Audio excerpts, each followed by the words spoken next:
Salutations! Ladies and gentlemen, Mr. V back with another Age of Empires 3 Thursday, number 22, and the second one of 2024. We started the year off strong last week with an Ethiopia versus Lakota game, but after I watched that, I had this yearning to just go back to the classics, Find something old school that I am really, really comfortable with and cast that. So I started looking for the most throwback old school matchup I could find. I searched all of these servers that I normally frequent, and I finally found one on the Sunbros server. Shout out Sunbros, what an awesome group. And it is a mid-level game. It is Dutch versus Germany on Great Plains. I mean, come on. There's nothing more classic than that, right? That is two of the vanilla civs on probably the most recognizable map in the entire game. I mean, besides maybe, I don't know, Yukon's really good. Saguenay, I mean, everybody knows Saguenay. Deccan back in the day, back in the Asian dynasties days where pretty much every lobby was 3v3 Deccan. But yeah, so I'm really happy to settle in for a good old-fashioned grudge match. I hope you are too. Let's start with the introductions in the south of the map, playing in the color blue as the civilization Dutch, the superior civilization, of course, my favorite civ. We have Klaus, 117. Now, this could be Klaus, this could be Claus. I'm going to go with Klaus and just hope I'm right. Klaus, if you're watching this and I'm totally butchering your name, please let me know in the comments, and I will issue a public apology. And in the north of the map, playing in the color red, I'm so excited. In the color red, as the civilization Germany, we have Doranitor, or Doranitor. I'm going to go with Dor. So we got two player names that I am not super familiar with, seeing as I don't even know how to say their usernames. But these guys are both mid-level. So we're talking, high 1400s to mid 1500s. At least that's what they are right now when I checked. And yeah, Germany versus Dutch. Now, this is an interesting matchup. We're going to see the two settler wagons come out of the German player, and we're going to see the three vills come out of the Dutch player. Now, funny to note, the Dutch player actually got his shipment in quite a bit earlier. Yeah, at least 15 seconds sooner than the German player. So really nice catch early for the Dutch player. Now, this matchup is interesting because it's one of those matchups that, depending on who you ask, it's either a really close kind of fun matchup. You got two Fortress Age civs that really don't like playing in the Second Age. They both have pretty weak Commerce Ages. And then some people, depending on which high-level player you ask, is going to say that Germany's broken, Dutch has no chance, and any good German player can win this game, which I kind of agree with both, right? I think this game is very winnable for Dutch, at least more than it is for other civs. I think other civs struggle against Germany far more than Dutch does. But I do agree that Germany does pretty much everything better. Ooh, 30 food for Klaus. Yeah, Germany does a lot of things better than Dutch. They have a better eco. They have better villager shipments. You could argue they have better military shipments. Their economy scales better. It's faster. And late game, I would argue that Germany's better. Their mercenaries are better. Their upgrade cards are just as good. They have better utilization of trading posts. I can go on and on and on. However, I do think this is a winnable game for Dutch. It's just going to come to, can Dutch get the best military engagements, and can he utilize his composition better than the German player's composition? Because I'm guessing we're going to see a lot of Skirm Ulan versus Reuter Skirm. So if the Dutch player Klaus can match the German Skirm count while also building enough Reuters to keep that big Ulan block at bay, I do think that Dutch might have a chance here. So, and we do have two even players, right? Both these guys are on the same footing. So we should see something pretty good here. Both players are now in Age 2, and it looks like the Dutch player is sending the 700 wood. Meanwhile, oh my goodness, no, I spoke too soon. So the Dutch player just a little bit ahead in his build here. He's already got the 700 wood on the way, halfway shipped. Meanwhile, the German player just reaching Age 2, so a significant speed advantage for the Dutch player. Of course, that is because Dutch do have a faster age up. And 85 wood, what a pickup for Klaus. Doranator, is now in the Second Age, so let's see what the German player does. The ball is really kind of in Germany's court on how this game is going to end up. Interesting bank placement here. I don't know if I love how exposed that bank is. Maybe closer to here.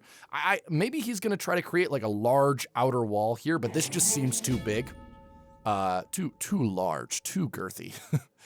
Just too ambitious. And he's going with the 600 wood instead of the bank wagon. So we could be seeing a really, oh yeah, this is a greedy build because he spent his initial 400 wood on a bank as well, and he delayed his barracks, is starting with barracks. Interesting choice. I think most players, when they are playing Dutch, will start with a stable to match the Uhlans that are going to come out of the German player. Unless he wants to make, oh man, is he going to like make pikes and try to do something in H2 here? Surely not. I think he's just going for a very, very greedy eco player. He has herded well. At least his second herd, has not started on this third herd yet. Might want to get that in sooner rather than later. And now it's going to be up to Dorinator to see what he can do with these Uhlans. He's got 7 Uhlans on the map, 2 from the shipment and 5 being produced. So I do like the split here. We have 2 going to the north, 5 going to the south, but the Dutch player, nice little wall. Walls equal wins. Let's hear it in the comments. And might be able to avoid getting any of his vills even damaged here. 5 pikes even coming out. So maybe this, oh, he's going to catch the Uhlans, get 1 for sure. That was a really nice catch for Klaus. But yeah, I mean, that is a heavy investment, right? That's 200 wood now down the drain. That's not going to be going towards the 4th bank, towards steel traps or placer mines or anything like that. So you're definitely paying a price for these pikes. And if you can control them well, you are going to be able to neutralize the Uhlans. But if you're Dorinator, I'm just going to go with Dor from here on out. If you are Dor, I don't think this is a horrible play for you. And don't lose those Uhlans. Ooh, okay. I don't think this is horrible. I mean, you made the Dutch player spend 200 wood and 200 food. So maybe you're just happy with that. And maybe you try to keep those Uhlans alive, because the more Uhlans you keep alive, the more you can get veterancy upgrades in the 3rd age and just make that Uhlan stack even stronger. 2 more Uhlans coming in and going to lose both of them. So a little bit of a sloppy Uhlan play here. And as far as I know, I don't think any Dutch villagers have died. The bank wagon finally coming in along with greatcoats, which is an interesting, I mean, it's a good upgrade. I just don't usually get it if I'm Dutch. And as far as the German player goes, his build is just, it seems a little bit slow. Just now getting steel traps, making more Uhlans, so not going with the 5 calf semi-FF, but is going to get this 320 XP. Oh my goodness. That's going to be a beautiful pickup in the middle of the map for the German player. Making 2 more Uhlans, perhaps to replace the 2 he lost. And he sent the 700 wood, he sent the 3 settler wagon. The 700 coin coming in now, we're already at the 8-minute mark, so this is a very slow German semi-FF. It's much more cavalry intensive in the 2nd age. And the pikes are coming forward. I don't know if I love this move simply because you're leaving your base exposed and 5 pikes are not going to be able to do anything to your enemy. And so now the Uhlans are coming in for a big raid here. They might be able to catch this stable before it goes up. And the villagers getting away here. Oh no, get out of there, villagers. Oh, it's going to get up. Is he going to lose any vills here? No, really nice control from Klaus. I think he's going to keep all of his vills safe. Get him in, get him in, get him in, get him in, get him in. Did get 1 skirmisher out, which immediately died. Poor guy. And now Dor is making crossbows. But why though? I mean, I guess he's got the resources. He might as well spend them, but yeah, this is interesting. This is an interesting German build. I don't know if I agree with it. I think it's a little too slow. Did get the trading post here, which another thing I want to point out, he did not start trading post. He started with the market and the house. So there's just some things here with this German build that are a little unorthodox, but he's definitely not out of this game yet. And now we see kind of the haphazard building placement of Klaus going to start paying off for Dor. He's going to be able to pick up this house for absolutely free. Keep your cav away from the pikes. Oh no. Okay, so the Uhlans are just able to slap down the pikes. And that's the thing about Uhlan is they have so many hit points that they can be slapped down relatively easily. But Klaus is now in the 3rd age. Dor right behind him. And the 9 Reuters are out. This is going to be exactly what Klaus needs. And he's even going to be able to drive off these crossbows. And these age 2 crossbows, I don't know if it was worth it to make them, honestly. I think that wood could have been used in housing rather than those 5 crossbows. I think maybe he was doing it to counter the pikes, but honestly, what are 5 pikes going to do? I mean, Minutemen could clean those up without much trouble. So now we have Door sending the 8 skirmishers, building 5 and building war wagons. That's going to be good against this pure Reuter composition now. And it's going to be very important for Klaus to start matching it with skirms of his own, sending a fort. Ladies and gentlemen, the fort card is on the map. I am not a fan of forts. I don't love them. However, on Great Plains, I think this is one of the maps where a fort is actually pretty good because you just have so many ideal placements. So he could build it here, right? Between this little pond and this trading post site. He could build it here. He could, no. I think here or here is where he should build that fort. So I am not knocking the fort card. However, it's going to mean that his military composition early fortress is going to be weaker. So if he wants to stick around and have this fort have any use, he's going to have to take fights around this fort because the German player, at least early, is going to outscale his army quite hard. Because, yeah, the Germany's got the war wagons out. He's got a huge mass of skirms. Oh, no! That Dutch army has got to get out of there. That is not an engagement they want to take. They are now flanked on 3 sides, losing a ton of Reuters here. Is he going to try to get a Vil for his trouble? And out come the Minutemen. Really nice pop by Door. And that was a really, really good engagement by Door. I mean, he did lose a Vil there, but what a nice trade. And right now, they're both at 26 Vils, though we should mention that Klaus does have 4 banks. Does not have a 5th bank yet. And those Reuters just getting decimated. I mean, look at the Reuter numbers here. And we can see more Reuters coming out, but he needs skirms. He needs to match this skirmisher mass. It's kind of like we said earlier, right? You need to keep up with the Ulan production, but you also can't get out skirmed. And that's why Germany is so strong, because they can scale just as hard as Dutch can. And I think if this build had been a little faster from Door, I think this game would already be decided. Just because Klaus is in such a composition disadvantage right now. He does have the fort up. Fort Friedrich Hendrik. Probably butchered that, but the skirmishers are starting to come out now, producing them, and he's even sending cavalry combat, so going to try to boost his Reuters up just a little bit. Meanwhile, Door sending the 12 Jaegers, so the light infantry for the German player is just going to be that much more massive. Look at that. Oh, that fort bombardment was amazing. Almost killed all of those Minutemen, so the fort already paid off, ladies and gentlemen. No, it's not. It's going to have to do a lot more work before this fort starts paying off. And, you know, if we look, Door still has plenty of food access. He is running low on coin, and oh, we got a villager raid here. The Reuters are coming in, taking out a settler wagon, which is his prime target. They are quite beefy. 300 hit points, but if you can take out 2 settler wagons, that's the equivalent of 4 villagers. And out come the Jaegers, led by the war wagon. Come on, boys, we need to repel these Dutch invaders.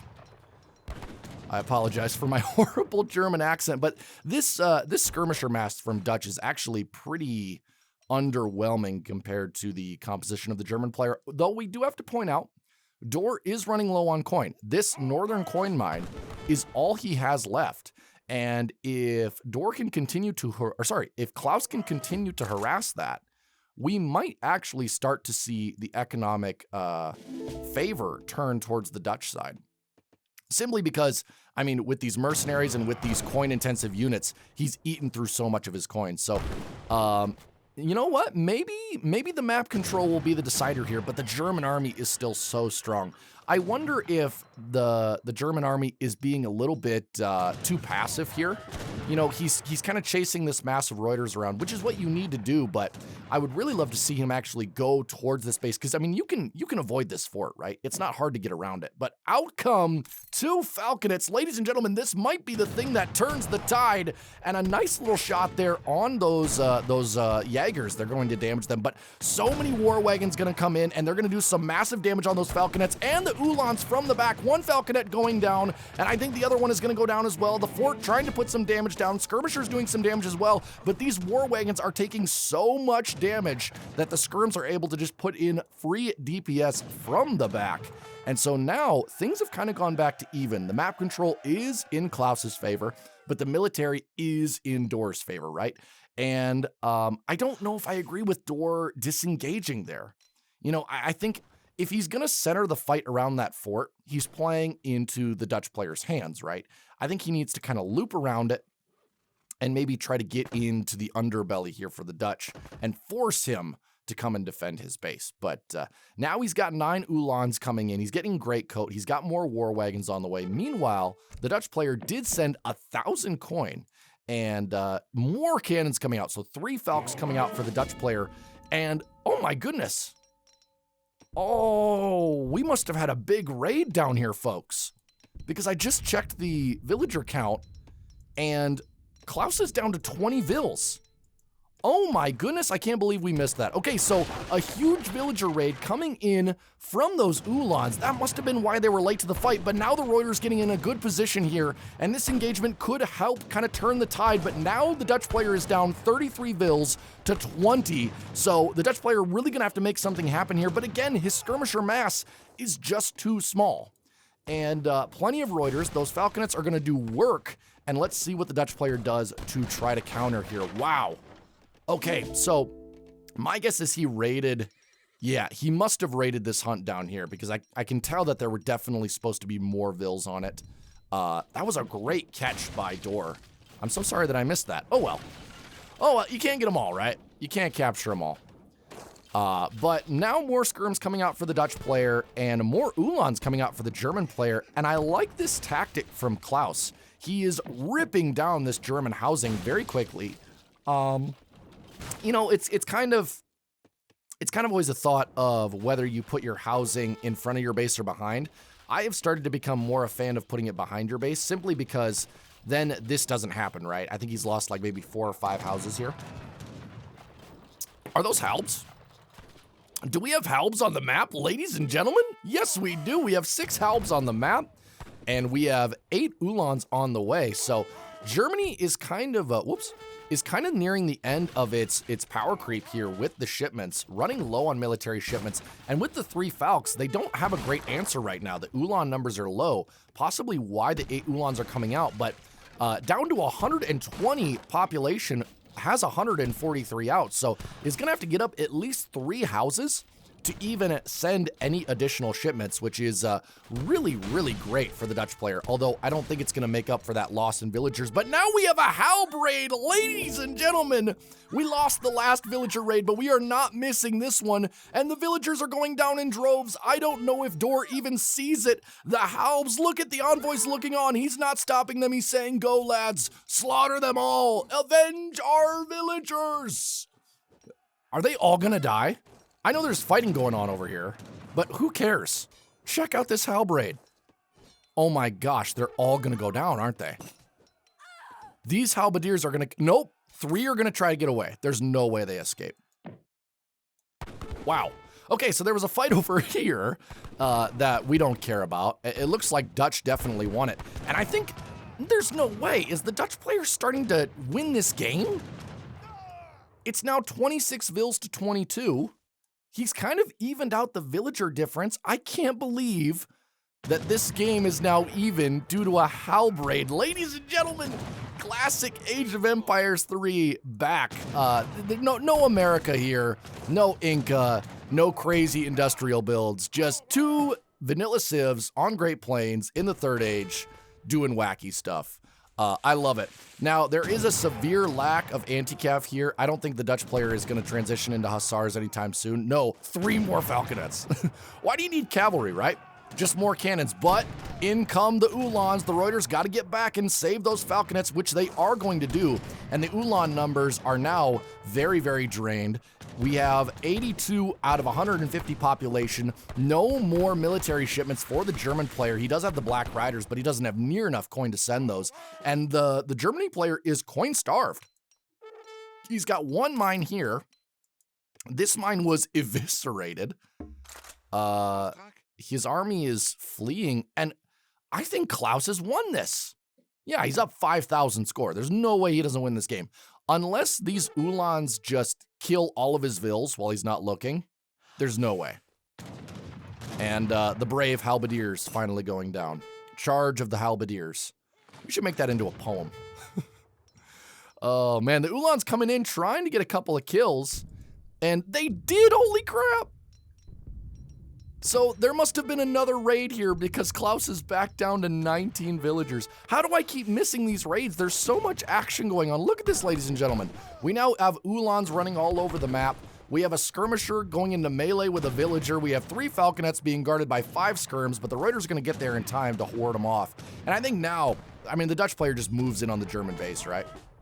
Like this is attrition time. This is just where, okay, all of our economy is just crap.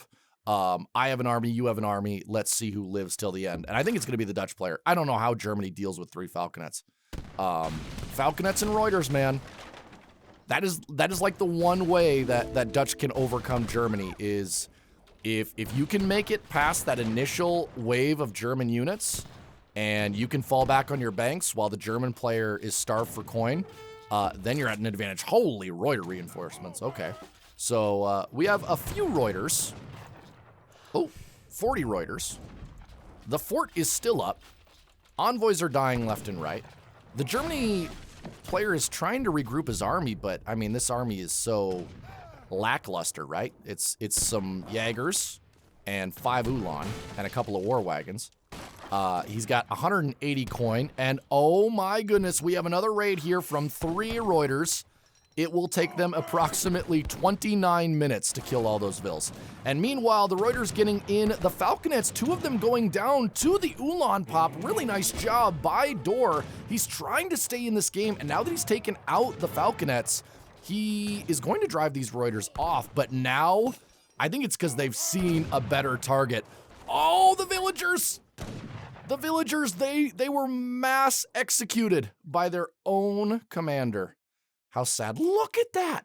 Look at that pile. That is morbid. They saw the Reuters coming. They saw it and they said, boys, we're out. Peace.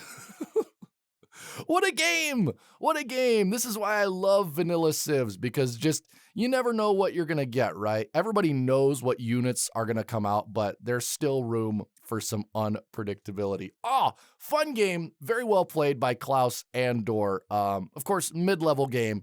But still, I don't really care about the level of play as long as it's entertaining, and this was certainly entertaining. So let's go check out the post game. Man, I missed the Vil raid. I missed the timing, but that was so much fun. I don't want to try to cast it again because I hadn't seen that game yet, and to try to like recreate those reactions, it would just come off as fake. So we're gonna go with what we got. Okay, we make mistakes, ladies and gentlemen, but let's look at this post game here. It was really close until the end, and I'm amazed that after losing that many Vils, Klaus was able to stay in it. And I think it was just because Dor was a little too passive. I think he had a very good initial advantage in the early Fortress Age, and then he just kind of let that fort scare him into being boxed up in his base. And because of that, he was never able to move out. He was never able to secure more coin mines, and the Dutch player just was able to rebuild. So we do see it here. I mean, these are very typical numbers for a Germany versus Dutch.